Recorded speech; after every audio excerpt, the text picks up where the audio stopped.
A morte está acima dos interesses partidários e ideológicos. Os crimes cometidos por Bolsonaro e seu governo durante a pandemia, quer seja negando a ciência, quer seja por pura perversão e pela mais absoluta falta de empatia, estão elencados em exaustivo trabalho de pesquisa desenvolvido pelo Centro de Pesquisas em Direito Sanitário da USP.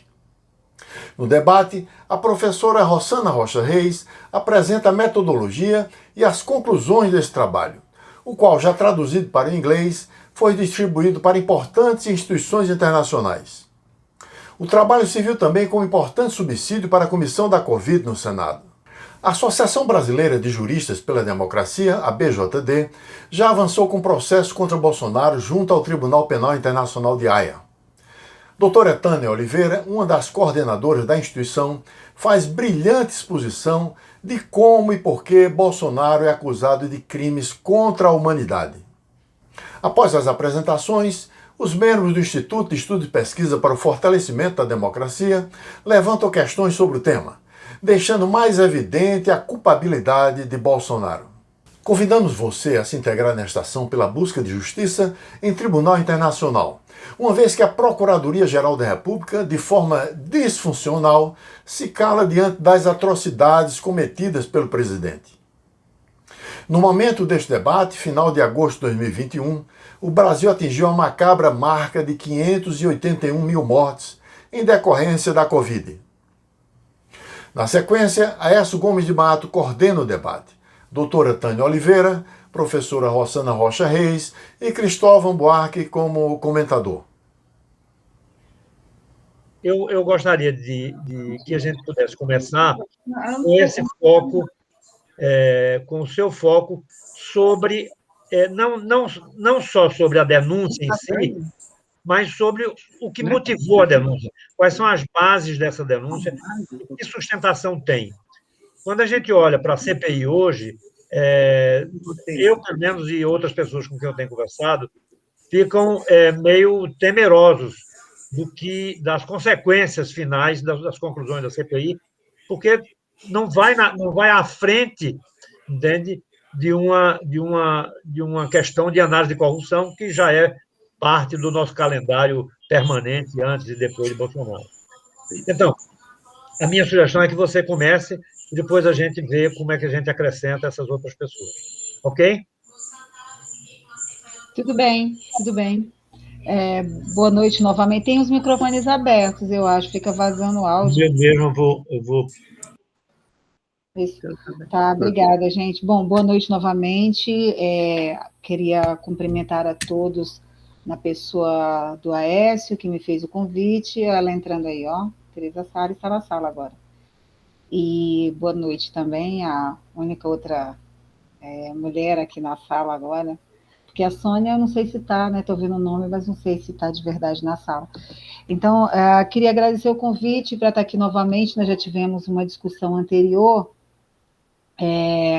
e vou tentar partir disso, né, nessa nossa conversa aqui, para tentar ver qual que é a ideia de chegada dessa discussão. Nós temos uma situação no Brasil evidente do ponto de vista jurídico-político, que é o cometimento de diversos crimes pelo presidente da República, crimes que estão capitulados na nossa legislação constitucional e infraconstitucional, né?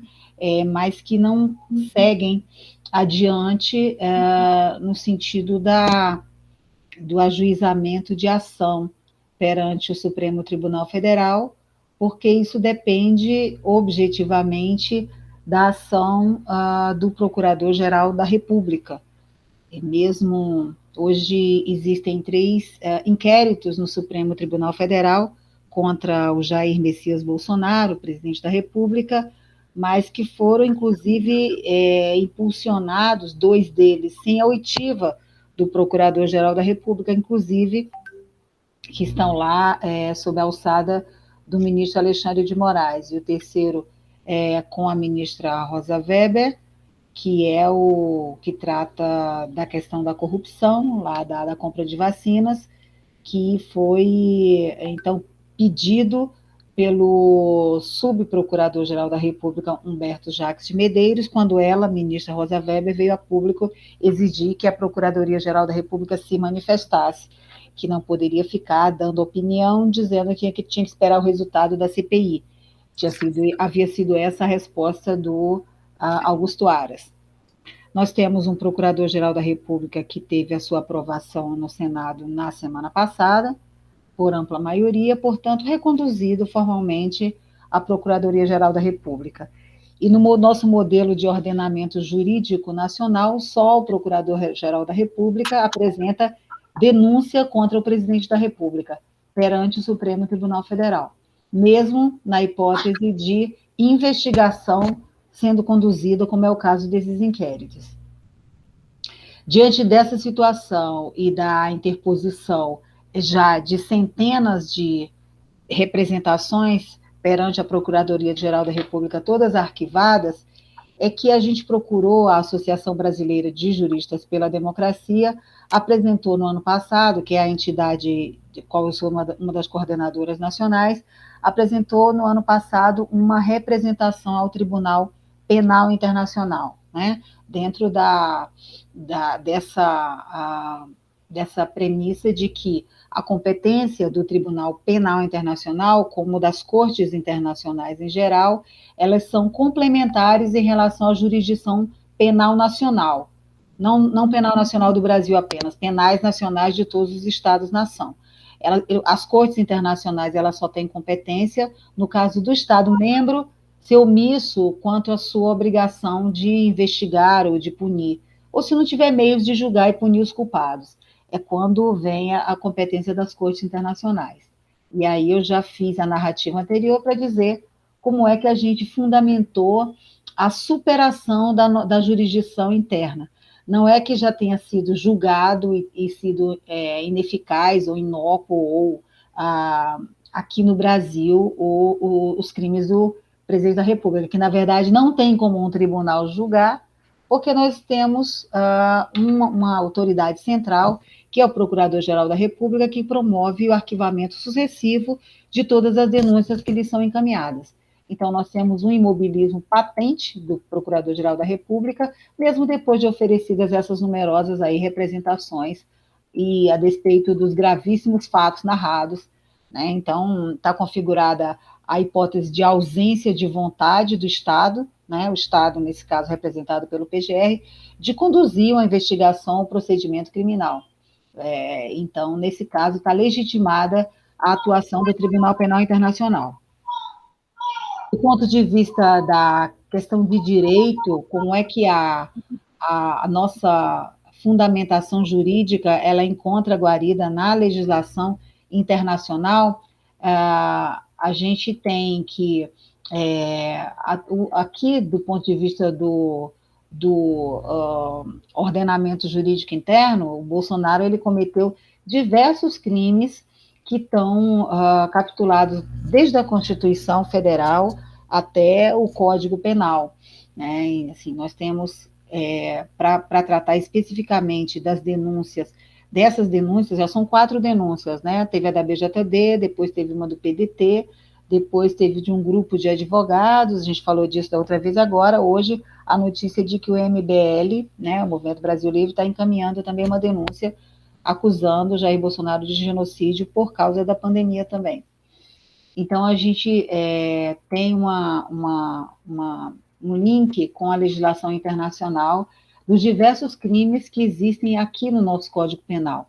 Então, para ser objetiva, a gente tem aqui no nosso Código Penal, desde o crime de perigo para a vida da saúde, que é do artigo 132 do Código Penal, que trata de expor a vida ou a saúde de outrem a perigo direto ou iminente. A gente tem o crime de epidemia, do artigo 267, né, que é causar epidemia mediante a propagação de germes patogênicos. Esse crime especificamente tem uma grande discussão, até no nosso meio jurídico aqui, se ele se enquadraria ou não, né, de qualquer forma.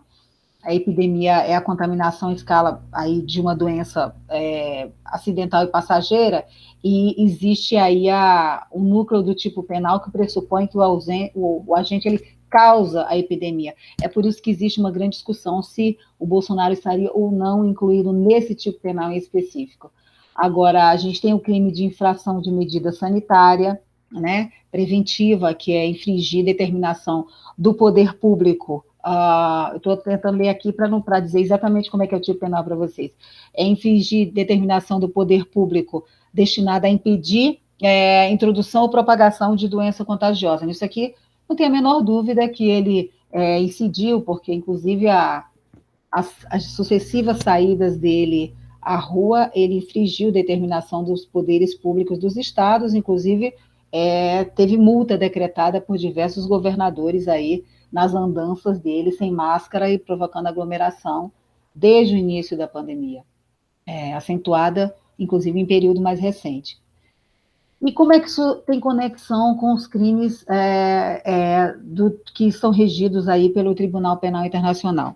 O Tribunal Penal Internacional ele é regido pelo Estatuto de Roma. E o Estatuto de Roma ele foi albergado pelo nosso direito nacional por um decreto no ano de 2002. Então, ele faz parte do ordenamento jurídico nacional por adesão. Quando você adere o Brasil adere formalmente à jurisdição, aceita, né, acata, portanto, a jurisdição do Tribunal Penal Internacional, ele adere ao Estatuto de Roma. E o Estatuto de Roma, ele tem a previsão de diversos crimes que têm relação com aqui as condutas adotadas pelo presidente da República, né? Ele tem, assim, só para explicar, porque as pessoas às vezes fazem algum tipo de confusão, e é meio chatinho mesmo, não é nenhum demérito, porque entender essas coisinhas, elas são meio chatas. O tribunal, ele divide nos seus sucessivos artigos como é que a sua tipologia penal. Então, por exemplo, quando as pessoas falam, crime de genocídio, eu li hoje, por exemplo, que o MBL acusa o Jair Bolsonaro do crime de genocídio. A gente, por exemplo, não coloca o crime de genocídio na nossa peça, né? Ainda que a gente trate dos mesmos fatos e das mesmas questões abordadas pelo que eu entendi, né? Pelo Movimento Brasil Livre, mas a gente acusa o Jair Bolsonaro de um outro tipo de crime, porque os 4 tipos de crime que o TPI trata, o Tribunal Penal Internacional, são o crime de genocídio, crimes contra a humanidade, crimes de guerra e crime de agressão. São 4 tipos de crimes, né? E aí dentro dessas tipologias, vem definido quais são os crimes. O que a gente definiu na nossa peça, fundamentada para entrar com o pedido, foi que o Jair Bolsonaro cometeu crime contra a humanidade, e dentro dos crimes da humanidade, ele cometeu o crime de extermínio, né? Que é um dos crimes tratados como crimes contra a humanidade. Por que a gente definiu que ele cometeu crime de extermínio e não genocídio? Não é porque acho que genocídio não é que ele não tenha cometido, é que o debate sobre genocídio, chamando inclusive ele de genocida, já virou uma coisa meio jargão.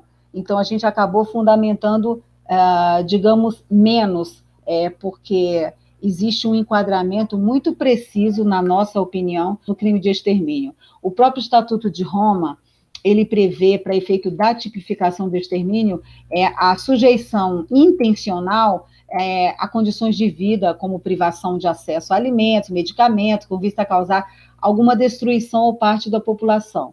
Tem uma jurista que, inclusive, foi ouvida na CPI já, né, autora de vários livros, professora da USP, a Deise Ventura, é coordenadora de doutorado lá de Saúde Global e Sustentabilidade, que ela já definiu o crime de extermínio, quando ela faz uma nota técnica dizendo que essa sujeição intencional à condição de vida, que pode causar essa destruição na parte da população, é justamente da privação da privação de acesso aos instrumentos para a defesa da saúde que é assumido pelo Jair Bolsonaro com seu comportamento de negacionista em relação à doença desde o início. Então, assim, para explicar, não é necessário. É uma ação objetiva, né? Inclusive, ele teve várias ações objetivas contra os governos locais que propiciaram a propagação da doença. E aí, isso é considerado uma política de extermínio, porque os estudos mostram que, inclusive, com as populações mais atingidas, que são as populações negras mais pobres das periferias. E aí, tanto nesse caso, tanto no genocídio quanto nesse crime de extermínio, você tem uma resposta negativa em relação aos cuidados com a pandemia. E aí a gente vai chegar...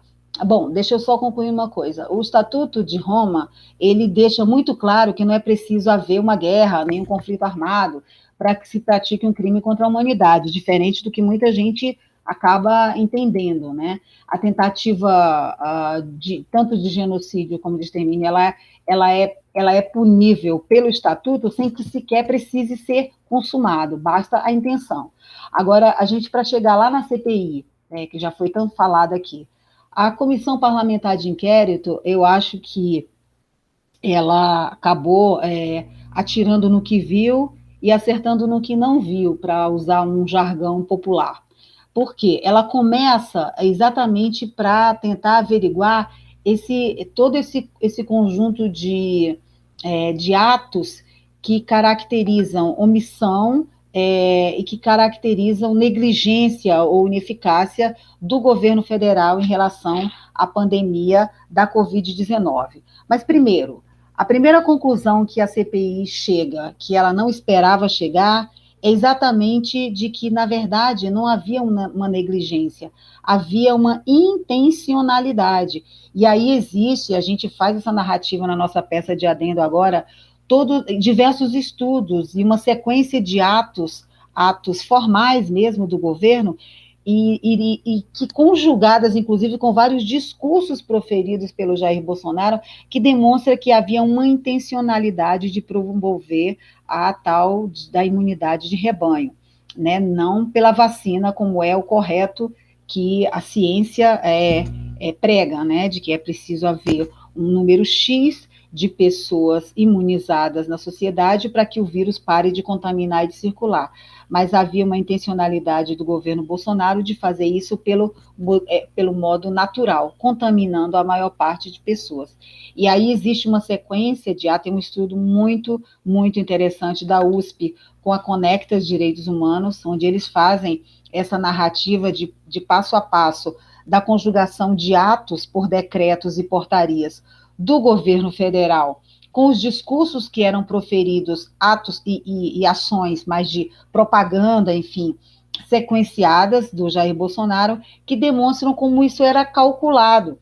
Então, existem diversos decretos promovendo e tentando fazer a reabertura ou não fechamento do comércio, né, em sucessivas negativas, no mesmo momento em que ele vai para frente ali do Palácio da Alvorada, conversar com apoiadores e fala, não se preocupem, que 70% de vocês vão se contaminar, não adianta correr disso, porque é assim que a gente vai vencer. Ele fala isso textualmente, né, a gente até coloca as aspas disso na peça. Então, assim, ele estava entendendo muito bem o que estava promovendo, né? Essa aglomeração, esse discurso para as pessoas se exporem e ir para a rua para serem contaminadas, para dessa forma promover a tal da imunidade de rebanho. Então, assim, não é os estudos mostram isso de forma realmente impactante. Então, a CPI conclui isso com os diversos depoimentos que vai tomando e documentos que vai tendo acesso. A negativa da compra de vacinas, as sucessivas negativas de compra de vacina, rejeição mesmo, ignorar mesmo aqueles vários e-mails e comunicados da Pfizer, né, que acabou ficando mais evidente. Tinha outras vacinas outros fabricantes que tentavam negociar, mas essa que ficou mais evidente pelo número excessivo de comunicações.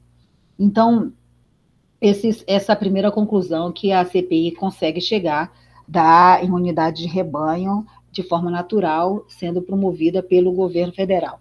O outro outro ponto a que chega a CPI, que eu acho que efetivamente não esperava mesmo, é na parte da corrupção, né? Que aí começa a aparecer, e agora já está para lá de sacramentado, as negociatas que eram feitas para compras, supostas compras de vacinas, no interior do Ministério da Saúde, que provocou toda essa crise entre as instituições aí, quer dizer, pelo menos como começo de discussão, essa crise entre as instituições que hoje está assumindo aí um caráter bem mais grave, né? Chegando a, enfim, a um outro nível de debate, atraindo, inclusive, o maior polo de disputa aí entre o Poder Judiciário e o Poder Executivo. E com essa chegada nesse ponto da corrupção, que eu estava, inclusive, entendendo pela discussão que os senhores estavam tendo antes, é que a CPI acabou assumindo esse foco nesse momento. Mas eu, pelo que acompanho e tenho visto as discussões ali dos senadores, não entendo que houve um abandono do outro foco, né, da CPI. Eu acho que são vários focos que eles vão abarcar num único relatório, abordando todos nesse relatório final, né? Pelo menos é isso que tem sido dito ali pelo grupo de senadores. Eles se chamam de G7, então eu vou repetir isso só para esforço argumentativo, porque eles se chamam de G7, o grupo de 7 senadores que fazem o grupo majoritário da CPI, que é oposição ao governo Bolsonaro. Então, isso ainda é um foco da CPI. E acredito que a finalização da Comissão Parlamentar de Inquérito, ela vai reforçar o debate interno e externo, né? Eu acredito que aí é uma resposta de uma instituição chamada Parlamento Brasileiro. Não tem como deixar de ser vislumbrada por uma corte internacional. E esse aspecto estará de prática de crimes capitulados no Estatuto de Roma, portanto, no Tribunal Penal Internacional, estará no relatório da Comissão Parlamentar de Inquérito, não tenho nenhuma dúvida disso. Então, eu acho que reforça qualquer ação que lá esteja, ou mesmo que entre após isso. Agora, só para pontuar, porque havíamos falado disso, inclusive, na última reunião, nós até demoramos um pouco, porque, por uma questão pragmática, o nosso advogado no TPI, ele estava com umas questões pessoais aí para tratar, então a gente está concluindo agora mesmo, assim, para dar entrada nesse requerimento de adendo à peça, né? Com esses novos dados todos e fatos que são trazidos pela conjuntura desde que a gente entrou com a peça lá atrás. Então, para concluir mesmo, houve uma mudança na Procuradoria-Geral do Tribunal, né? Agora no mês de abril, trocou o Procurador-Geral, agora é um inglês, né? Um britânico, e a gente espera que haja até uma mudança nesse ajuizamento, né, no olhar sobre essas peças e essas reclamações que estão entrando lá. Não é muito fácil provocar cortes internacionais, existe um ritmo mais lento do que as jurisdições nacionais, o que é bastante natural até, mas eles servem também e, sobretudo, como pressão de fora para dentro, para essa conjuntura tão adversa que é a busca por justiça contra os crimes cometidos pelo chefe da nação. Eu queria falar aqui um pouco para vocês dos resultados de uma pesquisa que eu venho desenvolvendo desde março de 2020, junto com outros pesquisadores da USP, em particular ali do Centro de Pesquisas em Direito Sanitário, da Faculdade de Saúde Pública. Assim que a pandemia foi reconhecida pela OMS, a gente montou, junto com a ONG Conectas, uma espécie de observatório para analisar o impacto das normas referentes à gestão da Covid-19 em parâmetros de direitos humanos, né, na proteção de direitos humanos. Então, estamos trabalhando na coleta, na formação de um banco de dados de normas do governo federal e dos governos estaduais desde março de 2020. O princípio, o objetivo do projeto era esse, continua sendo esse, mas lá para julho de 2020, né, o acúmulo de informação que a gente tinha já foi o suficiente para a gente começar a pensar, né, em qual era, digamos, a estratégia do governo federal para lidar com a Covid-19, certo? E aí, a partir dessa, enfim, a gente estava acompanhando, acho que como a maior parte dos profissionais dessa área, com muita preocupação, né, as decisões do governo federal e a atuação contra tudo aquilo que as organizações internacionais e os profissionais da área de saúde estavam dizendo.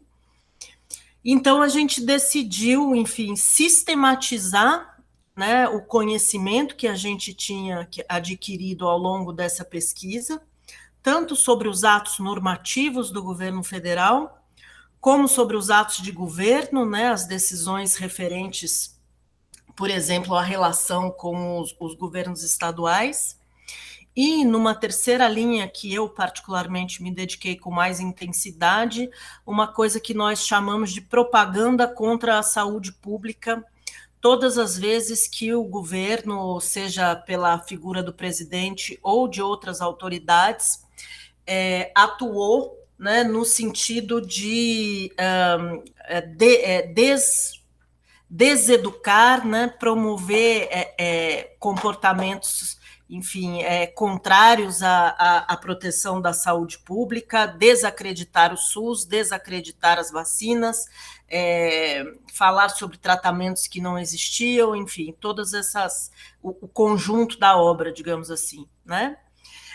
A partir dessas três linhas de pesquisa, atos normativos, atos de governo e propaganda contra a saúde pública, nós montamos uma linha do tempo, né, que, em princípio, vai de abril até janeiro de 2021, de abril de 2020 até janeiro de 2021, e depois, a pedido dos senadores da CPI, a gente aumentou esse estudo, né, e tentou torná-lo mais completo ainda, até o final de maio, incluindo os dados até o final de maio.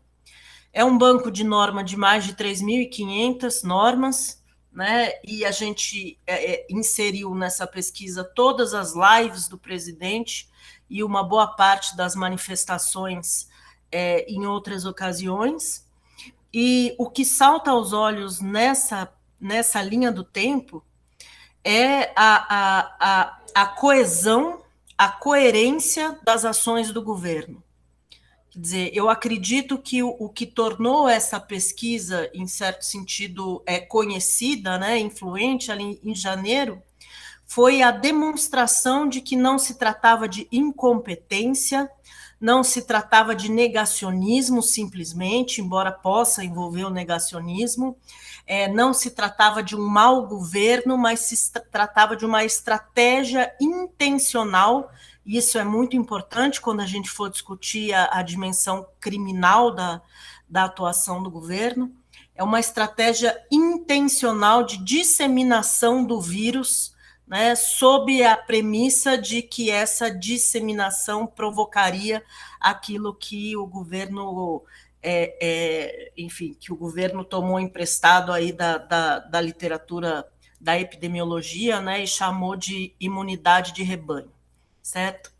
Com, né, o adendo aqui que eu faço que em nenhum país do mundo, em nenhum momento do mundo, nenhuma organização recomendou, né, para a superação de qualquer doença com as características da Covid-19, esse tipo de estratégia para a saúde pública, né? Não apenas por conta dos aspectos humanitários, que são não preciso nem explicar porque é que uma estratégia como essa seria absurda, mas também do ponto de vista da eficácia em termos de saúde, ainda mais porque a gente está lidando com um vírus cujo comportamento é bastante desconhecido, né? É uma estratégia não apenas imoral, mas ineficaz também, certo?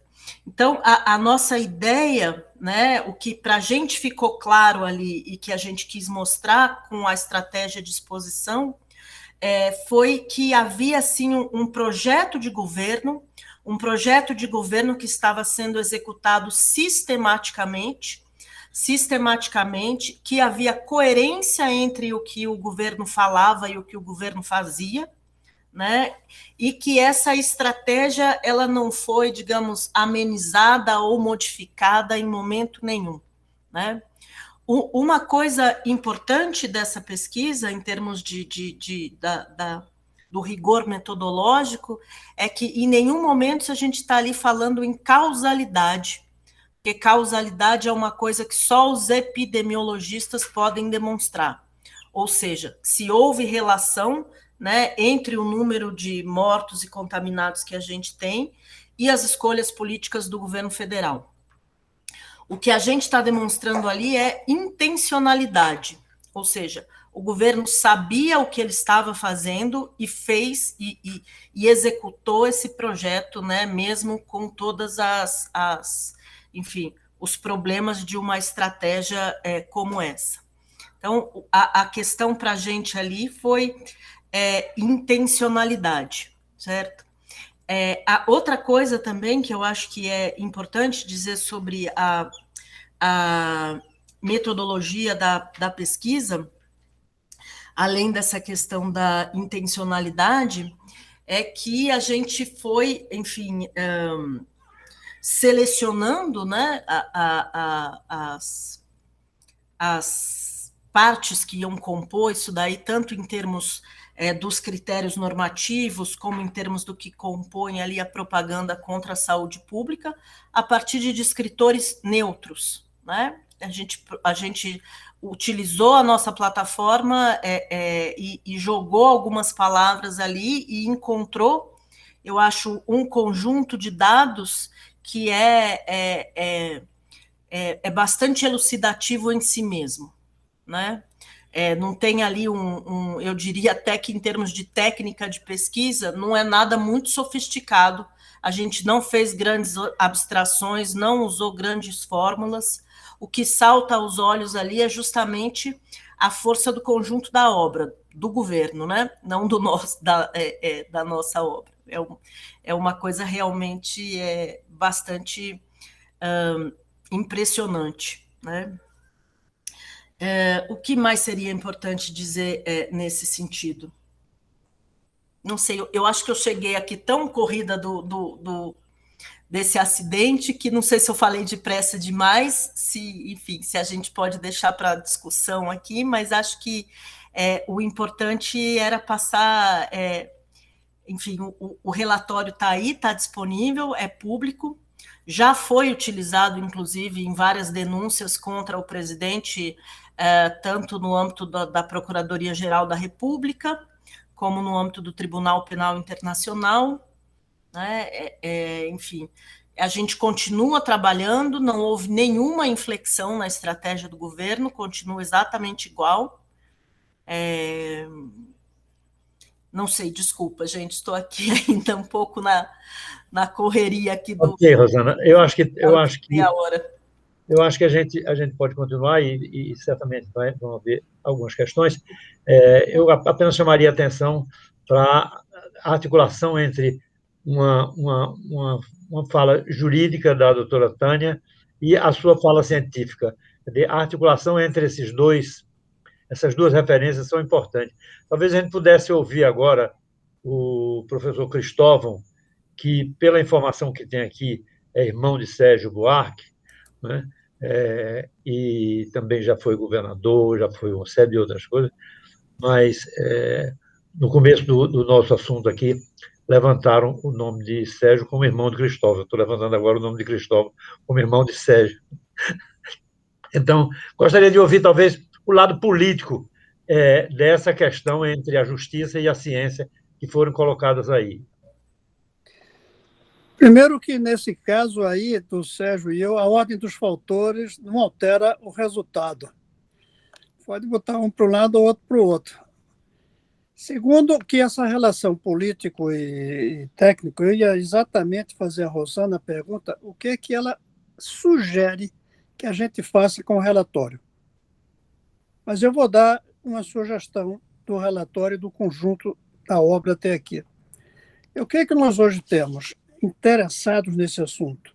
Os movimentos sociais de defesa da ética, de defesa da saúde pública, que são muitos movimentos que estão interessados em apurar os crimes contra a saúde pública.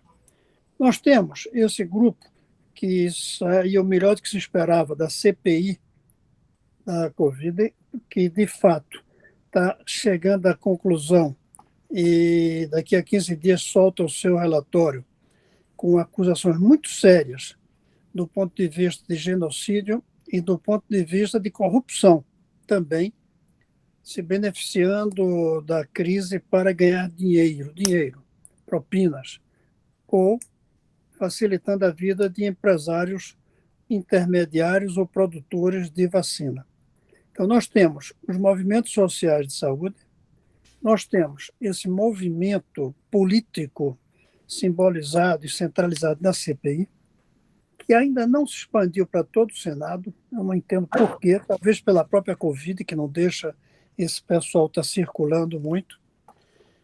E temos o pessoal jurídico, pessoal que está interessado no assunto, pensando nos lados jurídicos de condenar o Bolsonaro numa corte internacional. O que eu acho positivo desse nosso grupo, Aécio, é que mistura esses três. Nós não somos exatamente de nenhum desses três, mas, ao mesmo tempo, estamos abertos e recebendo aqui pessoas de todos os três grupos. O grupo da saúde, humanistas, o grupo jurídico e o grupo político. E esse é o nosso papel, a meu ver. O que falta agora é saber como juntar isso. Nós somos como uma esquina que não tem um semáforo, não tem uma coisa que mostre para onde ir. Nós estamos sendo a esquina, graças ao movimento que vocês, especialmente o Aécio, iniciaram. Estamos sendo a esquina desses três movimentos que hoje estão envolvidos por razões diferentes, mas eu diria que com o mesmo espírito, razões diferentes, porque uma coisa são os políticos que estão contra Bolsonaro. Aí é porque estarem mesmo, e precisam estar. O outro é o grupo pela saúde e o outro é o grupo pela jurisprudência. Nós estamos sendo um pouco o ponto de encontro deles, Aécio, e devemos continuar ainda na máxima possível nisso. Eu queria sugerir que a gente convidasse agora alguém do lado político. Por exemplo, um senador como Randolph, que eu tenho certeza que aceitaria vir conversar, ou esse senador Alessandro, que também tem se arriscado, ou a senadora Simone Tebet, são pessoas que, a meu ver, estão no espírito da coisa, como se diz, e eu acho que eles se beneficiariam muito de ouvir o que nós temos a dizer. Se quiser, a gente marca uma conversa com eles para daqui uma semana, 15 dias, para conversar, dizendo o que a gente já fez, qual é a nossa intenção, que é, de fato, Porto de Haia, e o que é que eles acham disso. É a minha sugestão. É uma excelente sugestão. Acho que a gente vai, quando a gente produzir a gravação, organizar a gravação, a gente pode chamá-los já ouvindo uma parte da gravação e ouvindo dessa sua fala. Antes da coisa aí para coisa mais global, eu queria pegar um ponto da exposição de Rosana, que é a questão da causalidade, né? Em qualquer área, na economia, onde for, a questão da causalidade é muito complicada, né? Muito complicado. Você dizer que isso causou aquilo e ser taxativo. Então, em geral, é a associação. Você faz a associação como os econometristas fazem em seus experimentos. No caso dessa tragédia que a gente está passando por ela, eu vi pesquisas, não saberia dizer exatamente qual agora, você deve ter visto, em que o pessoal fez uma associação entre número de óbitos em cidades em que você tinha mais eleitores de Bolsonaro, que ele tinha ganho, e, portanto, você teria um componente de negacionistas maior do que nos municípios em que ele teve menos votos.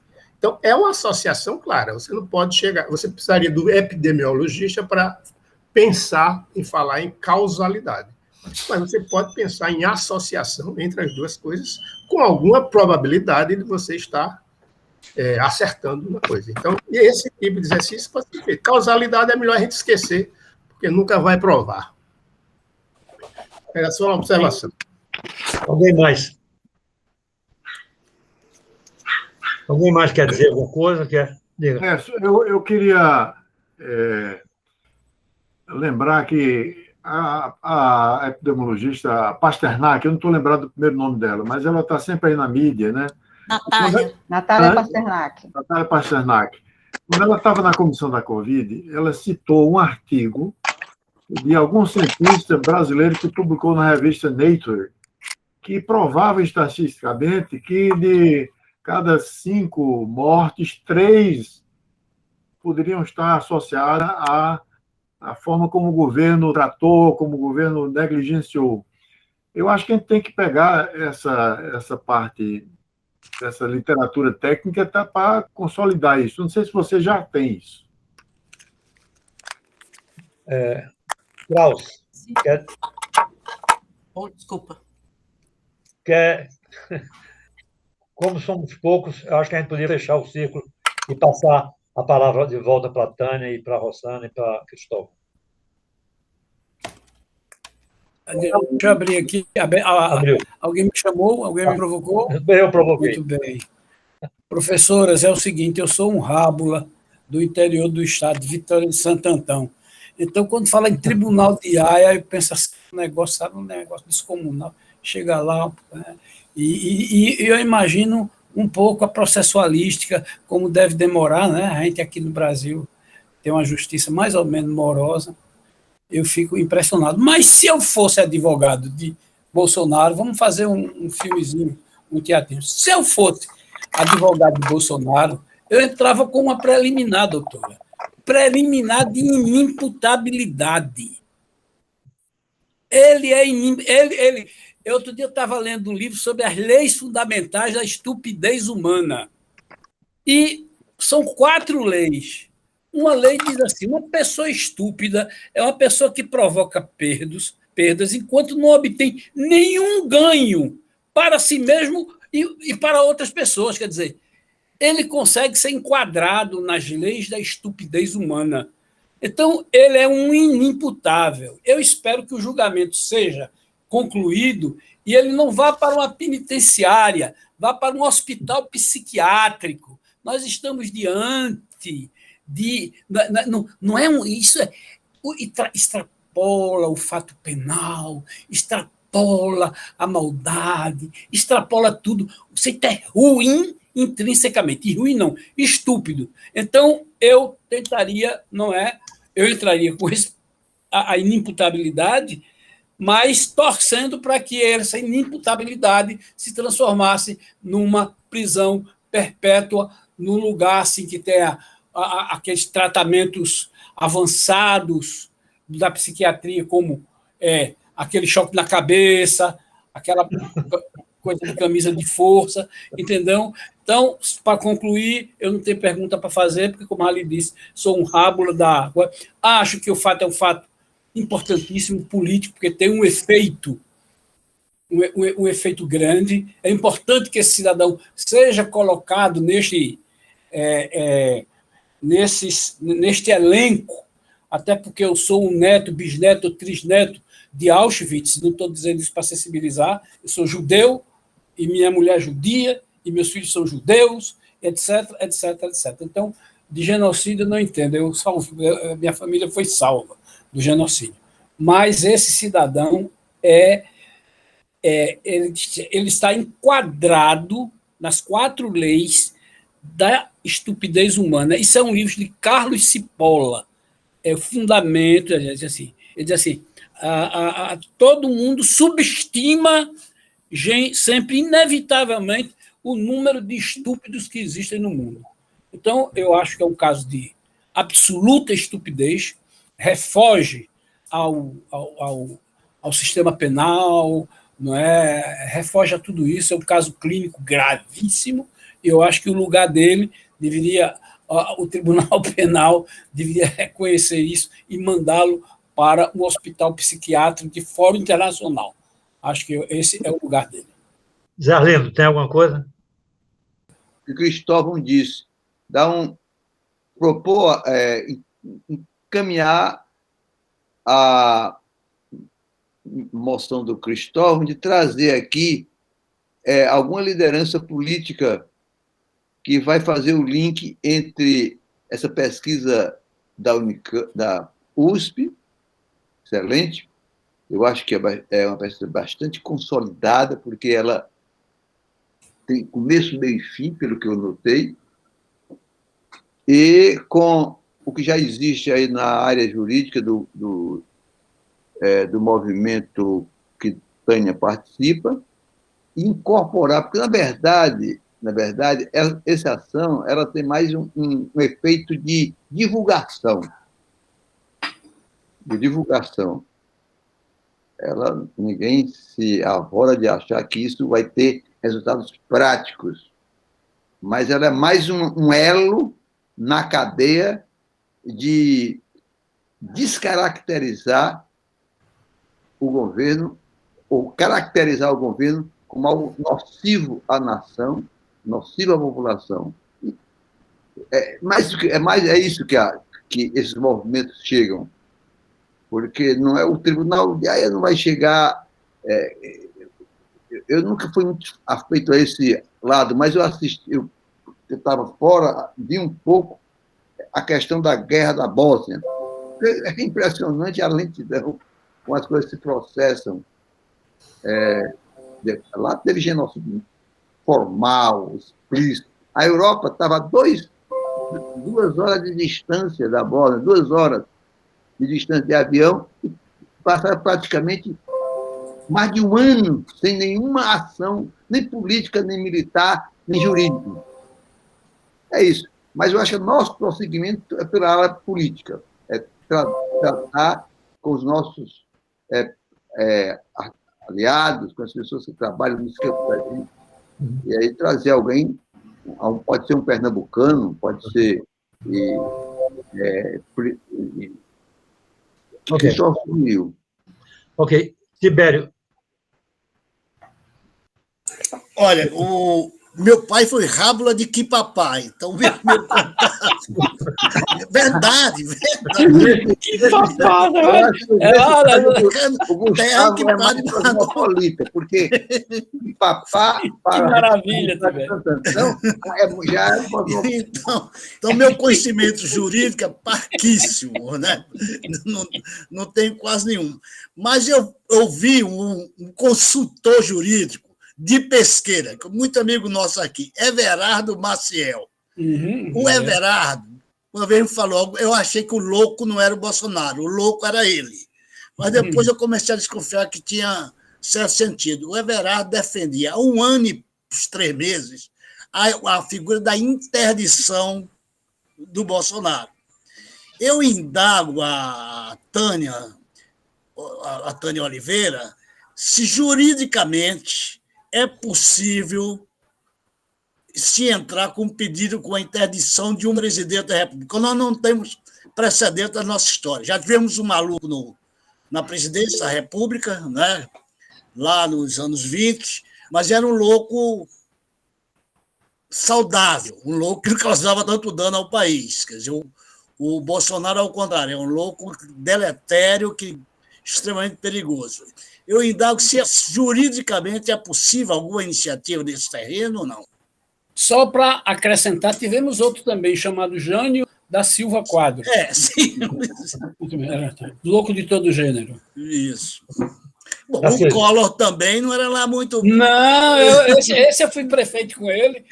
Quando eu dizia aos meus amigos, não voto nele, não, ele tem um olhar psicopático.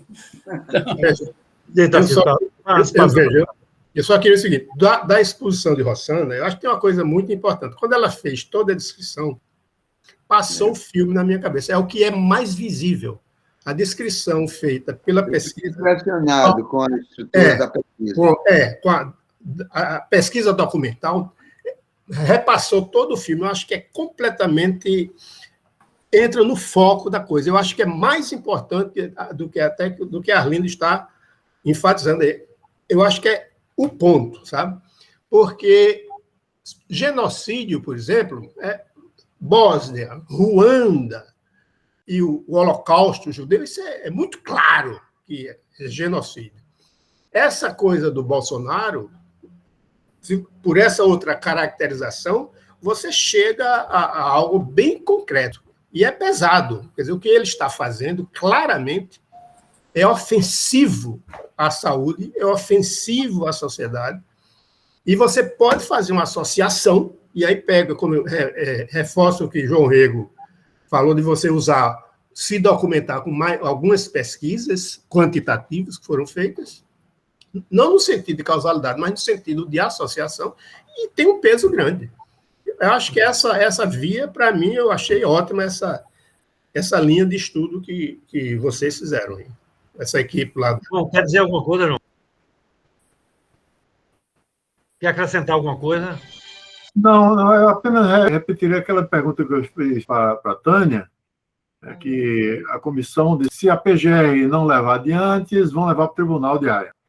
Okay. E se a Associação de Advogados pela Democracia já está com um processo, se esse relatório final da comissão da Covid pode ser uma peça a mais que venha fortalecer. Ok, doutora Tânia. Vamos lá, procurei anotar tudo que as questões aqui. Vou começar um pouquinho aquilo pelo final, dialogando aqui com o ministro Gustavo Krause e Tibério. A gente ia disputar isso no judiciário, porque Bolsonaro não é louco, Bolsonaro é um problema de caráter, não é de... Não tem nada a ver com o problema. Quando a gente diz que é louco, a gente está dizendo que é um problema de saúde, portanto, questão de saúde se trata como saúde pública, e aí você tem uma série de outros remédios que não estão... Não, doutora, para mim a questão... Ele não tem problema de saúde, não, ele tem problema de caráter, então é outra coisa. O pior é que ele tem método. O método está nesse livro aqui, que foi publicado, chamado A Guerra pela Eternidade, que é um mergulho nas ideias de Steve Bannon, que é o grande ideólogo da ideologia. Eu digo isso em tom de xiste, mas ele tem método na loucura, método na doença. E quem tem método está aqui, esse livrinho aqui.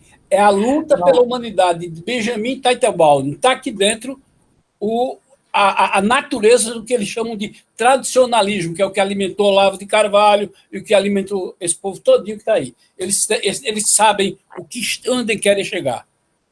Com certeza. Muito obrigado. Eu refaço a minha preliminar.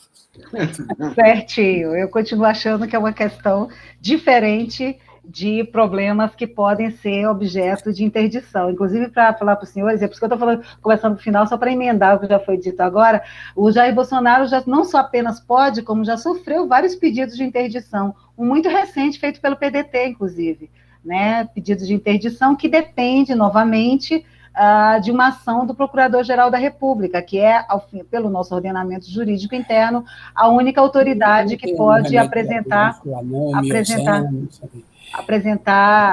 um pedido, uma denúncia contra o presidente da República, né?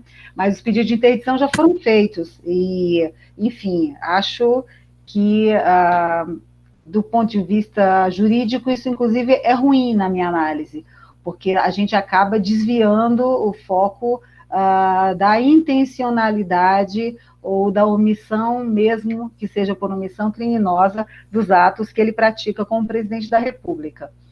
Porque, enfim, se entra em interdição alegando, obviamente, problemas de saúde mental. Agora, vamos lá, o relatório, então, voltando para o começo, então, sim, o relatório da CPI pode perfeitamente ser adicionado a qualquer peça que esteja já protocolada juridicamente, seja no TPI ou em qualquer tribunal, né? Entra como documento anexo de fatos novos, né? Então, pode perfeitamente, eu acredito que iremos fazê-lo, até porque faz parte dessa lógica de apresentar fatos novos ao tribunal. Eu queria falar um pouquinho a respeito, aproveitar para parabenizar aqui a professora Rossana pela brilhante pesquisa. Eu li a pesquisa feita pela USP e pela Conectas, assim, em primeira mão, porque tenho colegas, né, militantes lá da Conectas Direitos Humanos, que passou em primeira mão para a gente, que estava ali na assessoria e na discussão junto à CPI. É um trabalho realmente digno de nota e louvor, brilhante, e queria aproveitar aqui esse momento para parabenizá-la pelo brilhante trabalho, um trabalho que ajuda a sociedade a entender essa dinâmica, e falei disso na minha fala primeira, ela infelizmente não estava presente, de explicar essa dinâmica do que é a chamada imunidade de rebanho, como é que isso se constitui, como é que isso pode ser constituído a partir de provas, né, a partir de provas que elenca um tripé super interessante que mostra a construção dessa intencionalidade pelo governo de Jair Bolsonaro. E eu queria dizer uma coisa que é interessante, porque se falou muito aqui da união entre o jurídico e a parte técnica, e para pensar o político. Eu acho que, na verdade, essa separação não existe. Aí eu estou pedindo licença para tentar explicar o seguinte: só é possível fazer uma peça jurídica bem fundamentada se ela tiver elementos técnicos que estão fundamentados em pesquisas. Porque, senão, imagine, isso dentro do nosso ordenamento jurídico nacional já é assim. É preciso juntar elementos técnicos para convencer um juiz de que, mesmo que seja no âmbito penal, de que determinado crime foi cometido, sobretudo quando a gente está falando de crimes em espécie, como são esses aí cometidos pelo Jair Bolsonaro, que estamos acusando de. Imagine para um tribunal internacional, onde os juízes não conhecem necessariamente qual é a dinâmica da administração pública no Brasil, né? Então, se não houver, até porque eles têm que conhecer do mundo inteiro, já que o tribunal tem jurisdição aí de 92 países no mundo inteiro. Imagina conhecer como é que funciona a dinâmica jurídica, institucional ou administrativa de todos esses países. Então, eles dependem de uma peça que seja absolutamente bem fundamentada, e de uma peça que tenha muitos elementos técnicos, não apenas fundamentação jurídica ou doutrinária ou jurisprudencial. Tem que ter todos os elementos técnicos para fornecer. Nós colocamos a pesquisa da USP e da Conectas na peça, né, para o TPI, e não apenas ela. E aí eu queria chegar lá na fala da doutora Natália Pasternak, que também foi mencionada aqui.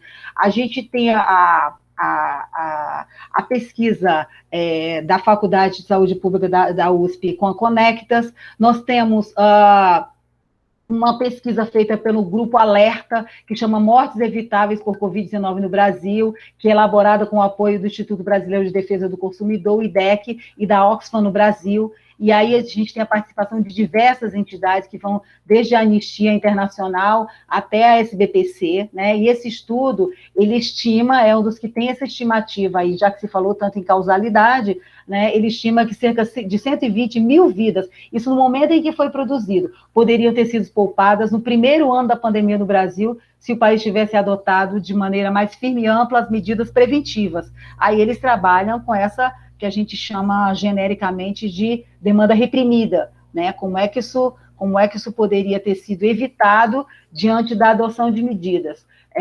Recentemente, eles fizeram uma outra pesquisa falando do número de vacinas, onde tem uma busca menor pela vacinação, que tem a ver com esses dados aí, também trazidos, agora já não lembro quem citou, menos mortes ou mais mortes. Eles fazem também em relação à vacina. Tem um outro estudo, que aí vem chamado de EpiCovid, né, que é feito pelo Pedro Halal, que é ex-reitor da Universidade Federal de Pelotas, que é o autor do artigo que foi mencionado aqui por alguém que foi citado pela doutora Natália Pasternak na CPI da Covid, né? O Pedro Halal foi reitor da Universidade Federal de Pelotas. E aí eles tiveram começaram esse levantamento, esse estudo dentro da universidade, mas aí depois estabeleceu o convênio em parceria com diversas outras universidades gaúchas para produzir esse estudo chamado EpiCovid. É um estudo extremamente amplo esse dele, né? Exato, bem grande, bem grande. Ele e a Jurema Werneck, que é a diretora executiva da Anistia Internacional Brasil, eles foram depor na CPI no mesmo dia, e eles apresentaram esses números, né, da pesquisa da pandemia no Brasil. A gente também coloca o estudo deles na nossa peça, né? A Jurema é até mais radical do que ele sobre essa chamada, que eu estou chamando aqui por minha conta, de demanda reprimida, que seria essa quantidade de mortes evitáveis, né? Com política efetiva de controle, né? Eles fazem, é bem interessante, tem que ler os estudos para entender como é que eles constroem essa pesquisa, né? Porque a apresentação deles foi, assim, das mais assistidas ali na CPI dessas técnicas, e foi bem, bem interessante. Uma outra pesquisa foi feita pela Fundação Getúlio Vargas, por 2 economistas da FGV, como é que é? Peraí, deixa eu pegar aqui. Tem essas anotações, aqui. O Nicolas Eichmann, eu não sei direito o nome dele, o Daniel da Mata e o Tiago Cavalcante, que é da Universidade de Cambridge. Eles analisaram o impacto aí que relaciona de alguma forma com um dos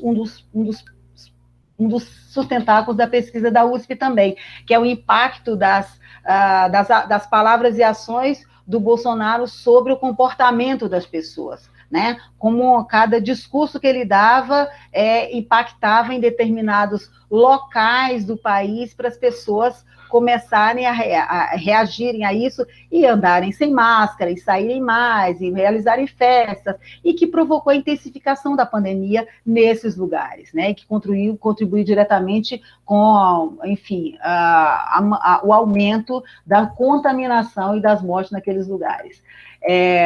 Outra pesquisa ainda feita, estou tentando citar aqui, nas minhas anotações, tentando lembrar todas as pesquisas que a gente cita na peça. Tem uma pesquisa do Instituto Louvi, né, que é baseado lá em Sydney, Austrália, que elaborou o ranking global com 98 países, de acordo com a resposta que esses países deram à crise da Covid e como é que isso impactou no número de contaminados, e aí analisa mesmo essa coisa de gestão da pandemia.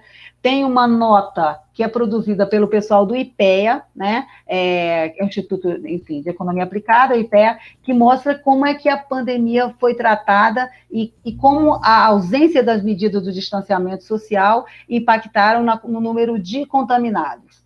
E aí, por último, acho que tem um parecer técnico da OAB, aí realmente tem um caráter mais jurídico do que propriamente de pesquisa mais profunda, que fala como é que os instrumentos jurídicos adotados por Bolsonaro foram decisivos para a proliferação do vírus. Então, assim, eu citei aqui, tentei lembrar, fui anotando enquanto vocês estavam falando, na verdade, para tentar lembrar de tudo aquilo que a gente nota na peça, para dizer o seguinte: a peça jurídica, ela é, sobretudo para um tribunal internacional, necessariamente muito técnica, necessariamente muito dotada de acúmulo das pesquisas que foram feitas, até para que os juízes lá entendam do que a gente está falando. Para você fazer a fundamentação jurídica do que você está acusando um líder, um chefe de nação que foi eleito, né? Tem que dizer tecnicamente de onde a gente está tirando essa coisa, porque senão pode passar a ideia absolutamente equivocada que a gente está usando uma corte internacional para fazer disputa política, né, para tentar tirar do governo um governante legitimamente eleito. Enfim, podemos discutir a questão da legitimidade aqui, mas não vou passar por isso. Mas um governante eleito por uma disputa política usando uma corte internacional. Não é isso, e nem pode ser isso, e não tem como ser isso. Então, acho que eu queria colocar isso de forma muito clara. Para fechar, só para repetir um pouquinho o que eu já disse, existe o Estatuto de Roma. ele tem a previsão de 4 grupos de crimes, né? Eu citei aqui. Só para explicar, o genocídio é um cabeçalho, né? Um grupo de, já que vocês não são juristas, tentando explicar de uma forma não jurídica. É uma tipologia que, dentro do crime de genocídio, existem os desdobramentos de condutas onde ele pode ser enquadrado. Os crimes contra a humanidade é um outro grupo. Na peça da Associação Brasileira de Juristas pela Democracia, conquanto a gente faça uma ligação com o crime de genocídio praticado pelo Jair Bolsonaro, nós não acusamos o Jair Bolsonaro necessariamente de genocídio. Acusamos o Jair Bolsonaro da prática do crime de extermínio, que é um outro tipo penal que está dentro da tipologia dos crimes contra a humanidade. Entendeu? Eu tentei explicar isso no começo.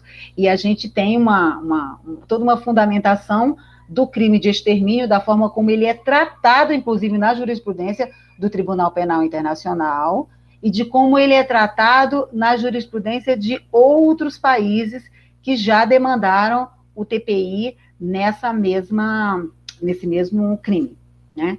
Então, acho que é isso. Não sei se ficou faltando alguma coisa do que foi colocado e que eu gostaria de colocar, mas eu acho que é isso já, né? Eu acho que dá uma visão, o conjunto das coisas foram levantadas. Doutora Rosana. Acho que a Tânia fez já um levantamento exaustivo das pesquisas que tem sobre causalidade.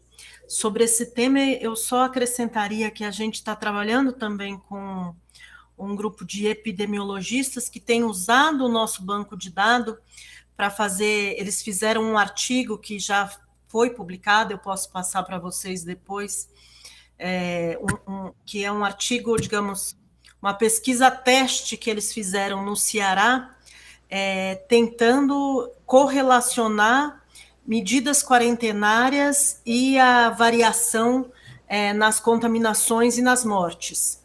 E encontraram uma correlação muito grande no Ceará, né, porque essa pesquisa que a gente fez no governo federal, estamos fazendo também para cada um dos estados brasileiros.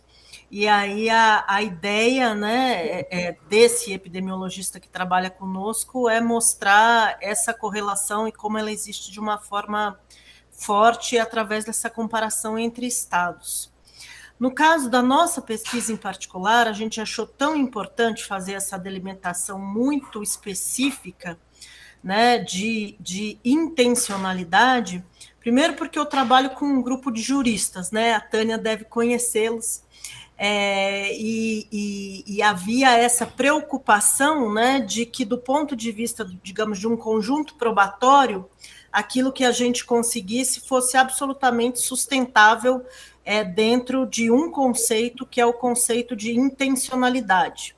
Se a gente tenta extrapolar para além disso, né, nesse relatório em particular, a gente acaba enfraquecendo o que é um requisito fundamental de admissibilidade da tese de crime contra a humanidade. Então, era muito importante se manter nos limites da intencionalidade, né? Embora eu concorde plenamente que seja possível estabelecer fortes correlações, e fico feliz que tenham outros grupos de pesquisa fazendo isso, que possam subsidiar o trabalho da Tânia e dos colegas dela.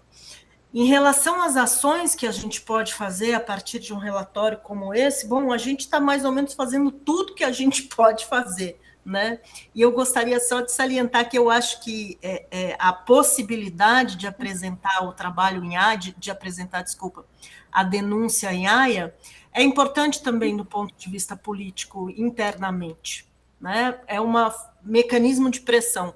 É um mecanismo de pressão falho, falho no sentido de que é uma justiça que vai demorar muito, né, se ela vier a ser feita, mas é o que nós temos, e a gente tem que usar o que a gente tem, e tem vários exemplos aí internacionais no qual essa atuação das cortes internacionais foi importante para pressionar, né, por mudanças internas. Mudanças internas que não acontecem sem a atuação dos atores internos, né? Mas acaba que as decisões das cortes, né, elas têm um papel importante na vida política interna dos estados, e eu acho que a gente tem que levar essa informação para todos os lugares, né? Inclusive, eu até gostaria de destacar aqui que esse nosso trabalho, né, assim que a gente terminou esse relatório, ele teve uma divulgação, digamos, internacional, né? A gente foi procurado por alguns journals, né, acadêmicos e outras organizações da imprensa internacional. E o que a gente reparou logo num primeiro momento, né? Que quando a gente falava em uma tese, em uma estratégia de disseminação da Covid-19, a primeira reação era de que nós estávamos fazendo política, né? Política nesse sentido, nada contra a política, muito pelo contrário, mas enfim, que não era uma postura científica. Então, foi muito importante para a gente, e esse estudo hoje está totalmente traduzido para o inglês, porque agora a gente mostra a documentação toda, e à medida em que a documentação foi se tornando conhecida, a reação se tornou diferente, porque realmente é um conjunto muito impressionante de evidências, né? A outra coisa que eu queria, não poderia deixar de comentar sobre a tese da estupidez do Bolsonaro, e com certeza eu vou ler esse livro que foi recomendado aqui, mas a minha tendência, e olha que eu sou a pessoa que assiste sistematicamente todos os vídeos do Bolsonaro, a minha tendência aqui vai no sentido de concordar com a Tânia, porque eu acho que é tudo muito, muito planejado e muito assessorado. Em que sentido, né? Uma das lives que mais me impressionou foi uma live onde ele passou 15 minutos falando de um experimento, né, com aspiração de cloroquina em mulheres grávidas como forma de tratamento para a Covid-19. Antes de falar sobre essas coisas, ele sempre tem um cuidado, né, que eu acho que, por isso é que eu digo que acho que é bem assessorado, de dizer, eu não estou recomendando a ninguém, eu só gostaria de falar que eu ouvi falar que é muito bom, tal, e passa 15 minutos falando sobre aquilo. Qualquer um que conhece um pouco sobre comunicação sabe que o que fica são esses 15 minutos, mas juridicamente ele se resguarda, né, naquelas falas iniciais, e ele faz isso sistematicamente. Ele segue o manual trumpista, né? O Donald Trump recomendou tomar detergente e alguns malucos lá tomaram. Sim, exatamente. Mas O livro de Gustavo, que eu vou também querer mais detalhes, eu venho da área de engenharia, mas fiz a formação em psicanálise, ou seja, ele tem uma estrutura da perversão, absoluta falta de empatia. Vamos dizer, é uma linha da psicose, né? Que perfeitamente convive intelectualmente e tal. Agora, da estrutura, da afetividade e tal, ele não tem nenhuma empatia. O cara pode estar morrendo na frente, ele não tem a mínima sensibilidade do que significa. A gente não viu nenhuma declaração das famílias que morreram. Nada, é uma coisa absolutamente perversa mesmo. Agora, desculpa. Vamos terminar de ouvir, por favor. Vamos terminar de ouvir, Rosana. Eu acho que ele tem, sim, essa falta de empatia, mas tem ali uma coisa que é treinada, né? É um discurso muito azeitado, aquilo não tem nada, apesar do personagem público que ele constrói, aquilo não tem absolutamente nada de improvisado ou de natural, é muito planejado. E a outra coisa que eu gostaria de chamar a atenção, eu sei que aqui a gente está falando de responsabilidade criminal, de genocídio, né? Mas justamente por conta das experiências históricas de genocídio que a gente tem, eu me preocupo muito, né? Que minha mestra está aqui, não poderia deixar de ser diferente. Se eu não falasse da sociologia com a Teresa Salles, depois eu ia levar uma bronca. Mas eu me preocupo muito da gente também não pessoalizar tanto esse fenômeno, né? Eu acho que o Bolsonaro tem uma responsabilidade criminal aí que é indiscutível, mas tem uma responsabilidade política aqui que é muito mais ampla do que só a figura do Bolsonaro. Quer dizer, não é só ele que está fazendo esse discurso. É o primeiro, é o segundo, é o terceiro escalão, é muita gente, né? Alguns a gente está descobrindo hoje em dia que estão ganhando dinheiro, outros por convicção também estão ali. E a sociedade, a despeito dessa nossa atuação aqui, tem uma tolerância muito grande para com, né, esse desrespeito à vida. Basta dizer que a CPI se tornou muito mais popular do que depois que descobriram a corrupção, do que quando ela estava discutindo genocídio. Então, hoje mesmo saiu um outro relatório de pesquisa sobre violência no Brasil, né, que mostra os níveis que a gente tem, 20% de mortes violentas que tem ali, né, que não se sabe como que aconteceu. Os maiores índices de mortes não solucionadas são São Paulo, no Rio de Janeiro, que se pretendem, né, estados tão, enfim, deixa isso para lá, mas a questão é que eu acho que a nossa tolerância para com a morte, para com a violência, para com essa forma como o Bolsonaro lida com a vida dos brasileiros é muito mais ampla do que só o Bolsonaro. E isso ajuda a gente a entender também por que ele ainda tem, né, o nível de apoio que a gente tem. Eu gosto muito que, já que o ministro Krause deu uma sugestão, também vou me arriscar aqui, vou dar a minha, que é um livro do Karl Jasper, que ele discute a questão da culpa alemã. E aí onde ele vai discutir, né, logo no imediato, pós-Segunda Guerra Mundial, as atribuições de culpa dentro da sociedade alemã, né, discutindo de uma forma mais ampla o que é que culpa significa num contexto imediatamente posterior ao genocídio, né? Então, eu acho que aqui, se a gente... Eu acho que nem vou me arriscar a falar sobre tecnicalidades jurídicas aqui, depois da fala da Tânia, mas qualquer que seja o crime que a gente está discutindo aqui, que o Bolsonaro está fazendo, eu acho que é importante também, do ponto de vista de sociedade brasileira, entender como é que a gente chegou até aqui, não só a personalidade do Bolsonaro, se ele é estúpido, psicopata, se ele tem um problema de caráter, enfim, mas o que é essa estrutura que sustenta o Bolsonaro, né? E o que são essas pessoas que veem isso acontecendo e não se incomodam, né? Então, acho que tem para a gente que trabalha aqui com as humanidades, temos temas de pesquisa para os próximos 50 anos, pelo menos. Professora Tânia, uma curiosidade, a tipificação, quantas tipificações foi possível apontar nesse documento, né? Já que a tipologia penal mais geral é o crime contra a humanidade. E uma outra coisa que eu estou chegando à conclusão, que essa pulsão de morte em Bolsonaro é tão grande que ele está fundando uma outra forma de governo chamada tanatocracia. O governo tanatocracia, o governo, né, que tem a morte, né, ensombreciendo. Mas eu gostaria de saber assim, os tipos penais, assim, por uma questão de curiosidade. Se der muito trabalho, também não diga não. Não sei, é para responder agora?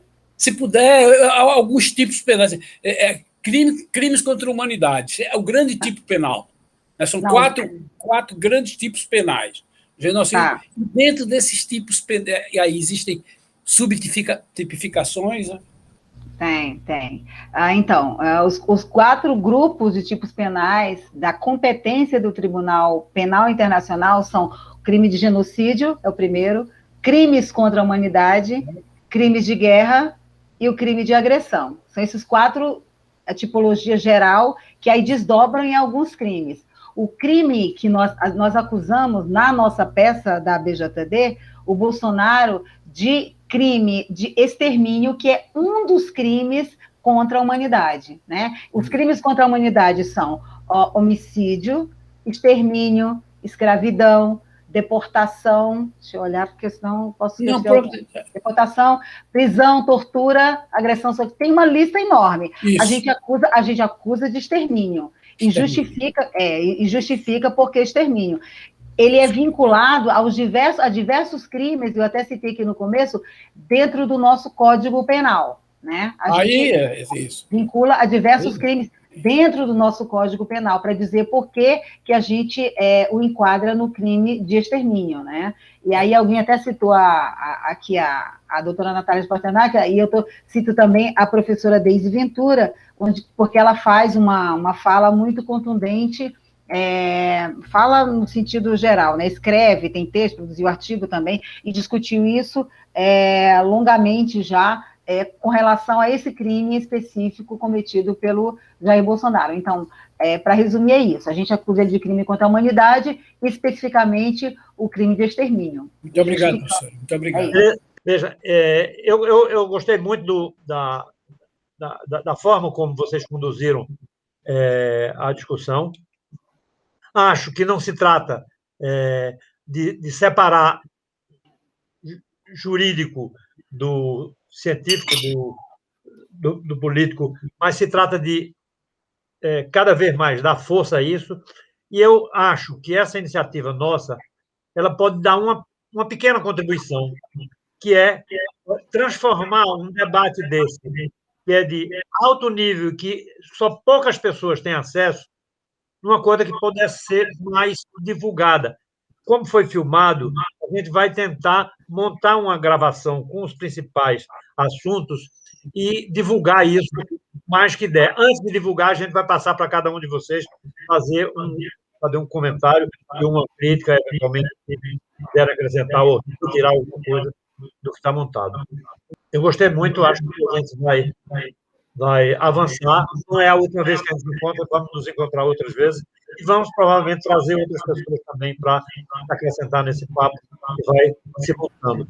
Particularmente porque nós temos um juiz em Haia, mas nós temos juízes aqui no Brasil que são o nosso povo. E esse povo precisa receber argumentos, precisa conhecer processos, precisa conhecer essas informações que nós trabalhamos aqui e que não está ao acesso da maioria das pessoas. Então, esse juiz, a gente tem um certo compromisso com eles, e é o que nós vamos tentar fazer. Da mesma maneira que eu sugeri trazer um desses para aqui, ao assistir a Rosana e a Tânia, eu fiquei me perguntando se existe alguma assessoria de psicologia e psicanálise na CPI. Eu creio que a gente precisa sugerir. Eu creio que eles têm que ter alguém lá com eles, na hora de elaborar o relatório, que falta só 15 dias, dessa área. Fazer um pouco o perfil do Bolsonaro. Com um detalhe, a imputabilidade, Gustavo, não vejo mais ele aí, ela não vale para serial killer. Ninguém diz que serial killer não é punível. Ele é punível, sim. Mas isso é questão dos juristas, analisarem o limite entre a impunibilidade e a punibilidade conforme a cabeça, conforme a psicologia. Obrigado a Tânia, obrigado a Rosana, espero que a gente possa, de fato, contribuir para alguma coisa a partir da própria fala de vocês.